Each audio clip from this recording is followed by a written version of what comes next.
Francisco Cândido Xavier. Libertação. Sexto livro da coleção A Vida no Mundo Espiritual, ditado pelo Espírito André Luiz. Nono capítulo. Perseguidores invisíveis. No dia imediato pela manhã, em companhia de entidades ignorantes e transviadas, dirigimo-nos para a confortável residência, onde espetáculo inesperado nos surpreenderia.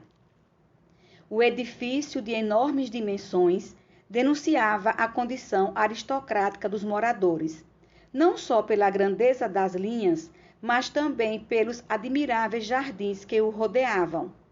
Paramos junto à ala esquerda, notando-a ocupada por muitas personalidades espirituais de aspecto deprimente. Rostos patibulares, carantonhas sinistras. Indiscutivelmente, aquela construção residencial permanecia vigiada por carcereiros frios e impassíveis, a julgar pelas sombras que o cercavam. Transpus o limiar de alma opressa.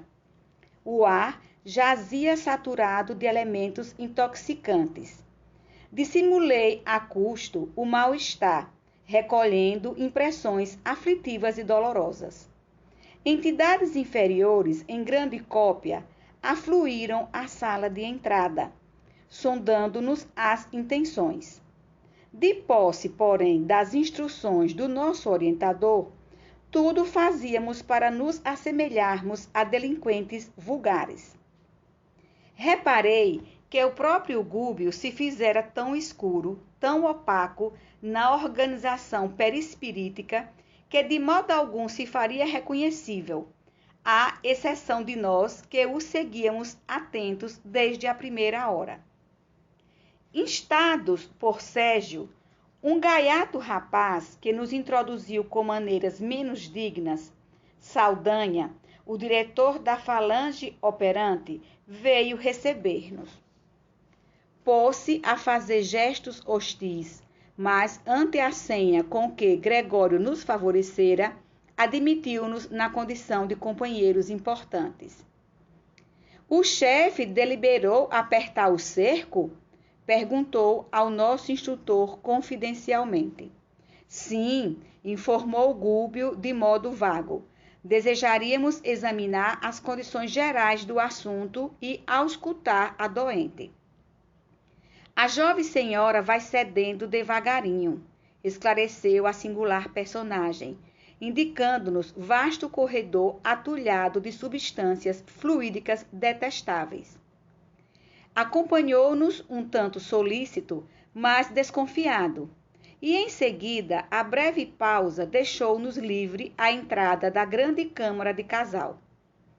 A manhã resplandecia lá fora, e o sol visitava o quarto através da vidraça cristalina. Mulher ainda moça, mostrando extrema palidez nas linhas nobres do semblante digno, entregava-se à tormentosa meditação. Compreendi que atingíramos a intimidade de Margarida, a obsidiada que o nosso orientador se propunha socorrer. Dois desencarnados de horrível aspecto fisionômico inclinavam-se confiantes e dominadores sobre o busto da enferma, submetendo-a à complicada operação magnética. Essa particularidade do quadro ambiente dava para espantar. No entanto, meu assombro foi muito mais longe, quando concentrei todo o meu potencial de atenção na cabeça da jovem, singularmente abatida. Interpenetrando a matéria espessa da cabeceira em que descansava, surgiam algumas dezenas de corpos ovoides, de vários tamanhos e de cor plúmbea, assemelhando-se a grandes sementes vivas, atadas ao cérebro da paciente através de fios sutilíssimos, cuidadosamente dispostos na medula alongada. A obra dos perseguidores desencarnados era meticulosa, cruel. Margarida, pelo corpo perispirítico, jazia absolutamente presa, não só aos truculentos perturbadores que a assediavam, mas também à vasta falange de entidades inconscientes que se caracterizavam pelo veículo mental a se lhe apropriarem das forças, vampirizando-a em processo intensivo. Em verdade, já observara por mim grande quantidade de casos violentos de obsessão, mas sempre dirigidos por paixões fulminatórias. Entretanto, ali verificava o cerco tecnicamente organizado. Evidentemente, as formas ovoides haviam sido trazidas pelos hipnotizadores que sonhoreavam o quadro. Com a devida permissão, analisei a zona física hostilizada. Reparei que todos os centros metabólicos da doente apareciam controlados. A própria pressão sanguínea demorava-se sob o comando dos perseguidores.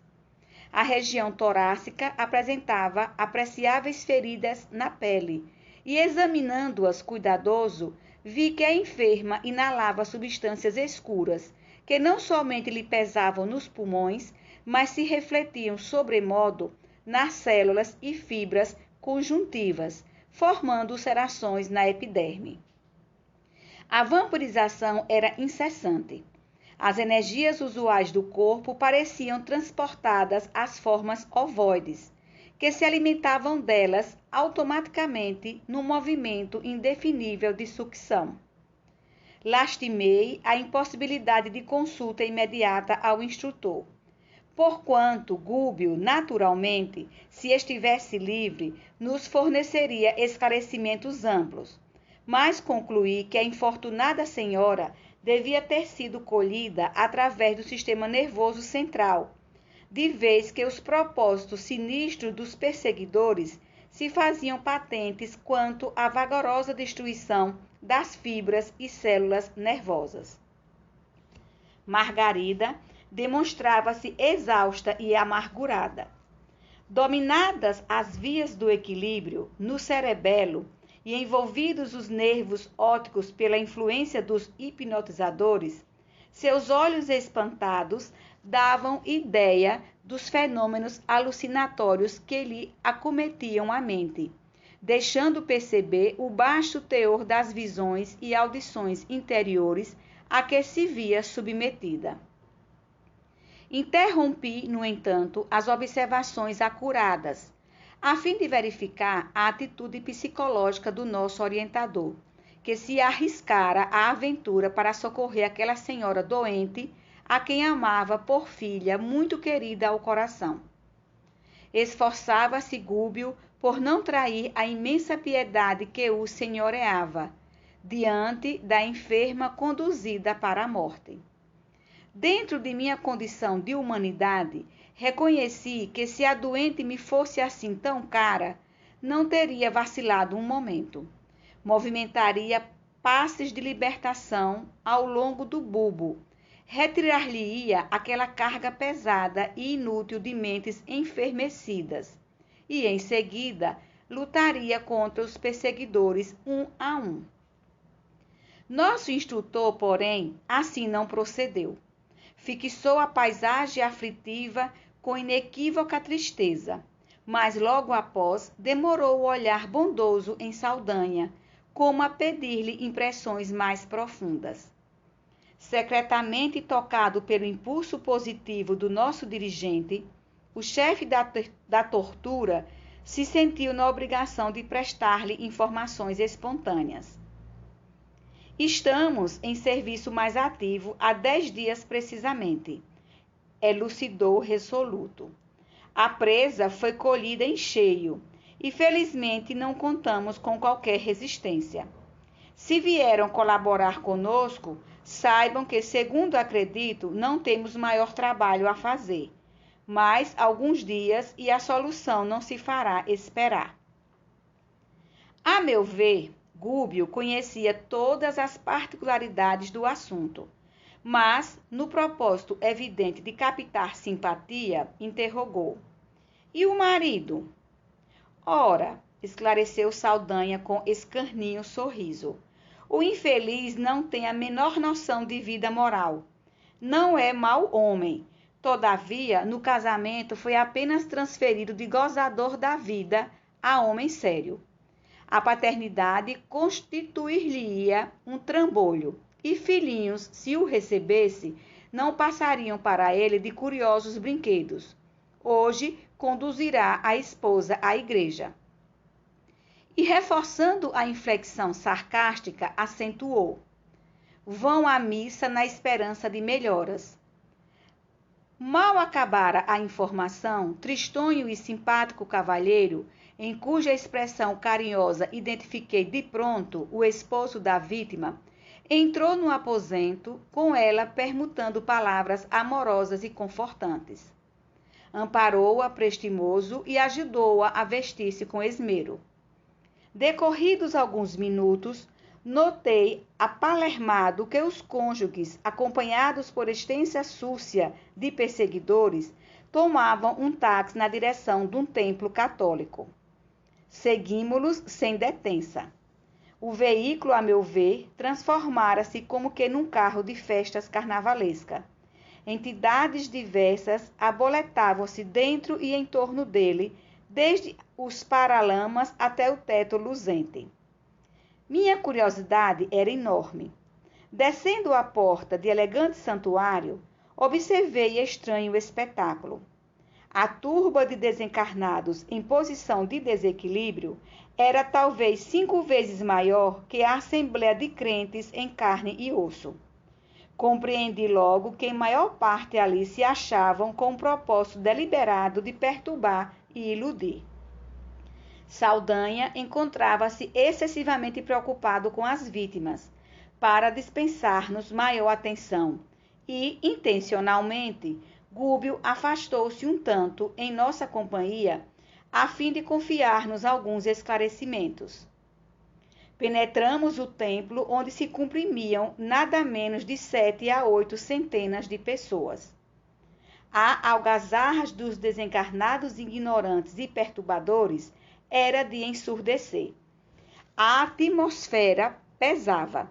A respiração fizera-se difícil pela condensação dos fluidos semicarnais ali reinantes. Todavia, ao fixar os altares, confortante surpresa aliviou-me o coração.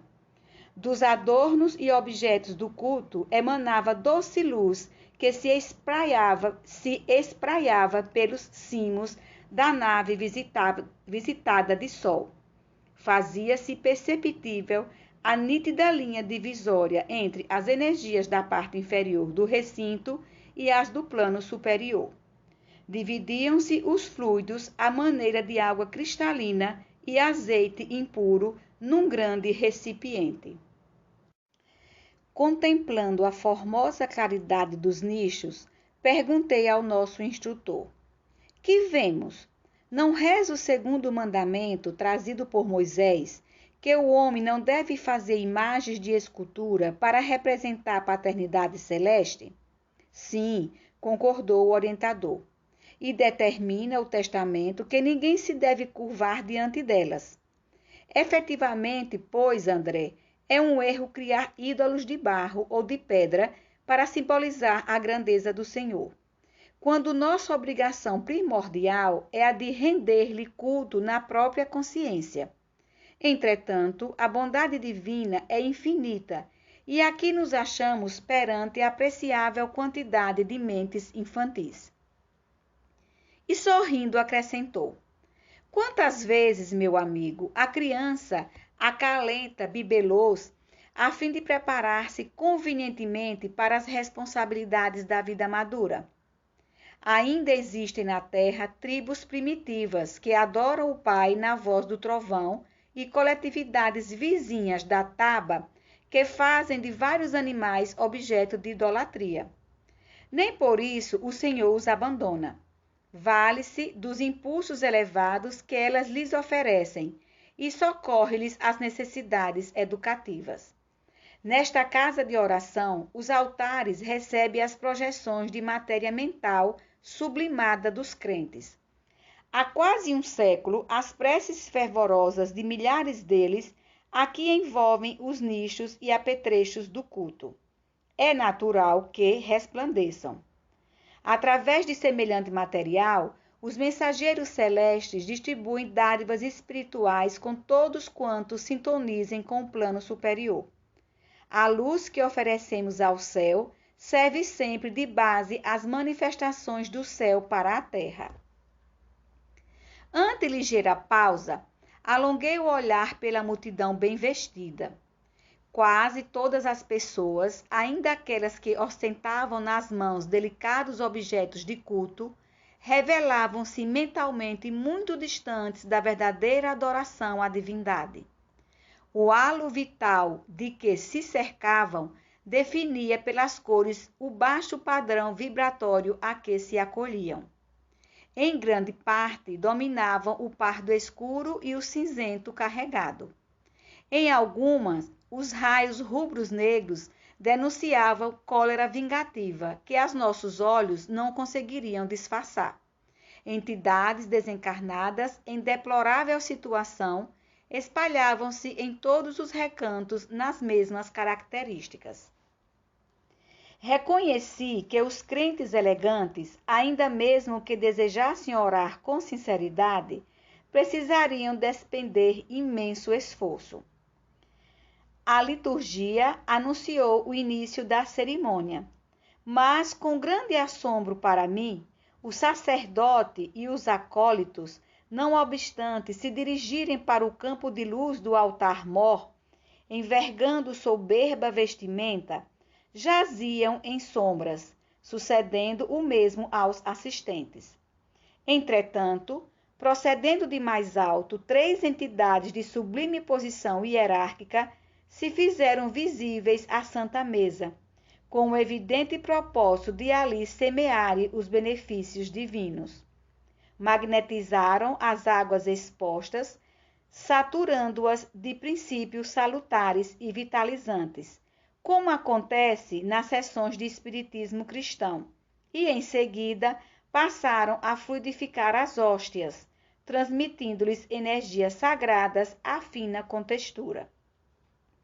Admirado, voltei a observar a plateia religiosa, mas os irmãos ignorantes que operavam no templo, sem corpo físico, tanto quanto ocorria aos encarnados, nem de longe registravam a presença dos nobres emissários espirituais que agiam em nome do infinito bem.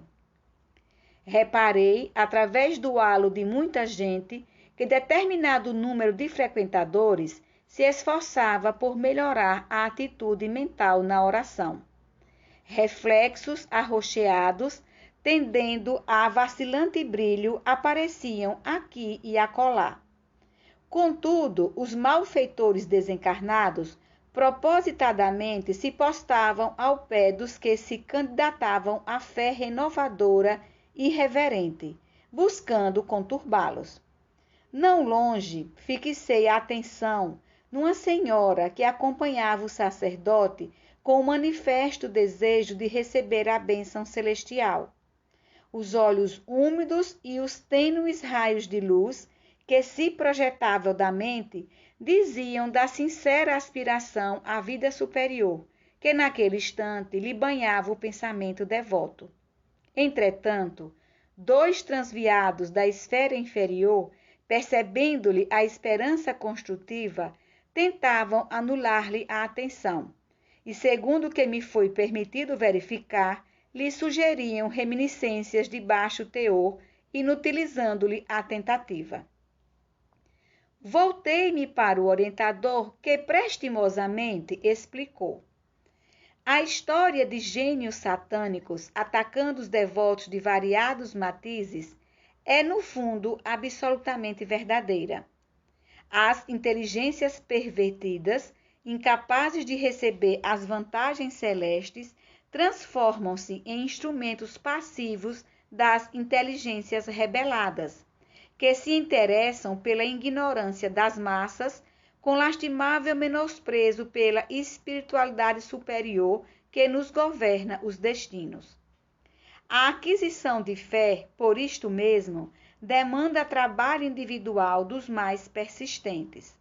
A confiança no bem e o entusiasmo de viver que a luz religiosa nos infunde modificam-nos a tonalidade vibratória. Lucramos infinitamente com a imersão das forças interiores do sublimado idealismo, da crença santificante a que nos afeiçoamos. Todavia, o serviço real que nos cabe não se resume só a palavras. A profissão de fé não é tudo. A experiência da alma no corpo denso destina-se de maneira fundamental ao aprimoramento do indivíduo. É nos atritos da marcha que o ser se desenvolve, se apura e ilumina. Não obstante, a tendência dos crentes em geral é a de fugir aos conflitos da senda. Pessoas existem que, depois de servirem ao ideal religioso durante 2 anos, pretendem o repouso de 20 séculos. Em todas as casas de fé, os mensageiros do Senhor distribuem favores e bênçãos compatíveis com as necessidades de cada um. Entretanto, é imprescindível que se prepare o coração nas linhas do mérito, a fim de recolhê-los. Entre emissão e recepção, prevalece o imperativo da sintonia. Sem esforço preparatório, é impossível ambientar o benefício. Embalde, imporíamos de imediato ao homem selvagem a vida num palácio erguido pela cultura moderna. Aos acordes de nossa música, preferiria ele os ruídos da ventania e um cabaz de flechas lhe pareceria mais valioso que um dos nossos mais perfeitos parques industriais. Portanto, para que alguém se coloque a caminho das eminiscências sociais, é indispensável seja educado, de boa vontade, aceitando as sugestões de melhoria e serviço. Gúbio espraiou o olhar através da multidão que presenciava a cerimônia, aparentemente contrita, e acentuou: em verdade, a missa é um ato religioso tão venerável quanto qualquer outro em que os corações procuram identificar-se com a proteção divina. No entanto, raros são aqueles que trazem até aqui o espírito efetivamente inclinado à assimilação do auxílio celestial. E para a formação de semelhante clima interior, cada crente, além do serviço de purificação dos sentimentos, necessitará também combater a influência dispersiva e perturbadora que procede dos companheiros desencarnados que lhes buscam arrefecer o fervor.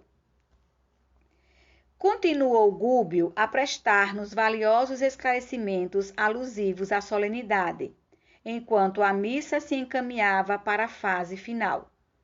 As vozes do coro como que projetavam vibrações harmoniosas e lúcidas ao longo da nave radiosa, e vi no deslumbramento que muitos espíritos sublimes penetraram o recinto de semblante glorificado, rumando para o altar onde o celebrante elevava o cálice depois de abençoar a sagrada partícula.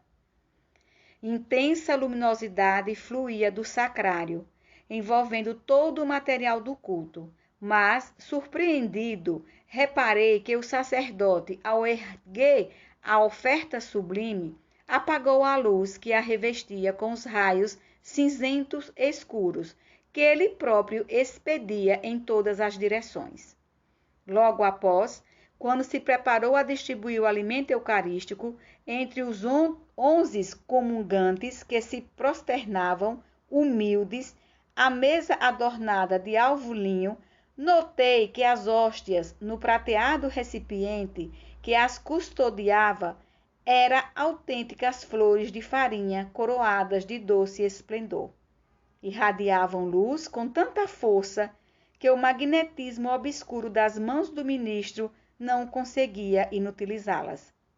Todavia, à frente da boca que se dispunha a receber o pão simbólico, enegreciam como por encanto.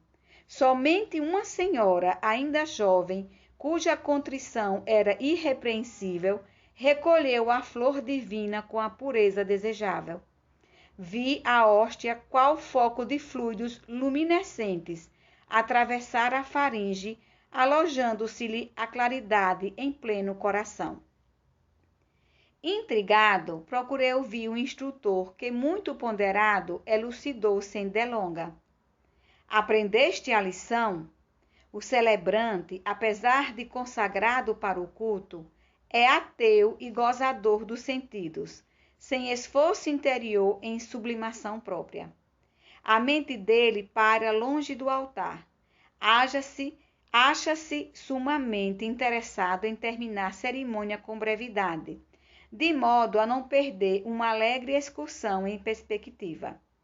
Quanto aos que compareceram à mesa da Eucaristia, cheios de sentimentos rasteiros e sombrios, eles mesmos se incumbem de anular as dádivas celestes antes que eles tragam benefícios imerecidos.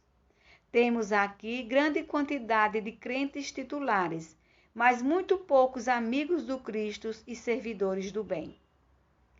O ite missa est dispersou os fiéis que, ao fim da reunião, mais se assemelhavam a barulhento bando de passarinhos de bela plumagem. Absorto em fundas reflexões, ante o que me fora dado observar, acompanhei o nosso orientador e Elói para junto da enferma e do esposo, que se retiraram de regresso ao lar, cercados pelo mesmo séquito de entidades infelizes, sem a menor alteração.